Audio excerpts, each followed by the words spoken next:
ଆଜି ସମସ୍ତେ ଟେବୁଲରେ ଖାଇବା ବେଳେ ବସିଥିବେ। ସରସ୍ୱତୀ ସାହୁ ଖାଇବା ବେଳେ ପ୍ରାର୍ଥନା କରିବେ।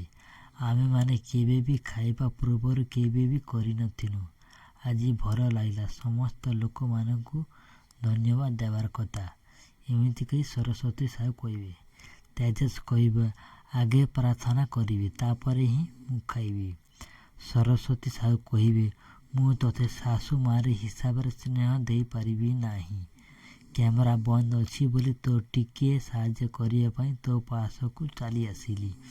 ମହେନ୍ଦ୍ର ସାହୁ କହିବେ, ତୋର ସୁଟିଂ ସରିଗଲା, ତୋ କାମ ସରିଗଲା। ସରସ୍ୱତୀ ସାହୁ, ତୁମେ ଏଠୁ ଚାଲିଯାଅ। ଭବାନୀ ଦେବୀ କହିବେ, ଗରିବ ଲୋକମାନଙ୍କୁ ଧନ ଦେଖିକରି ଲୋଭ ହୋଇଯାଆନ୍ତି। ତାଙ୍କ ଧନୀ ଘରର ପୁଅକୁ ଫସାଇ ଦିଅନ୍ତି। କିଛି ଦିନ ରହିଲା, ମୋର ପୁଅକୁ ଫସାଇ ଦେଲା।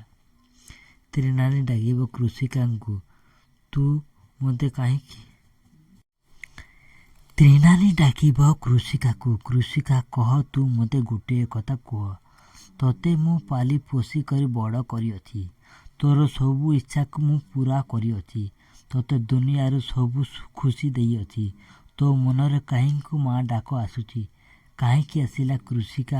କୃଷିକା କହିବେ, ତୁମେ ମୋତେ ସବୁ କରିଛ ଦିଦି, ହେଲେ ସେ ମୋର ରକ୍ତର ସମ୍ପର୍କ ହେଉଛି। ସେ ହେଉଛି ଅତୁଟ ବନ୍ଧନ, କେବେ ବି ତୁଟିବ ନାହିଁ। ଏ କଥା ଶୁଣି ମହେନ୍ଦ୍ର ସାହୁ ସରସ୍ୱତୀ ସାହୁଙ୍କୁ 10 ଦିନ ପର୍ଯ୍ୟନ୍ତ ରଖିବାକୁ କହିଲେ।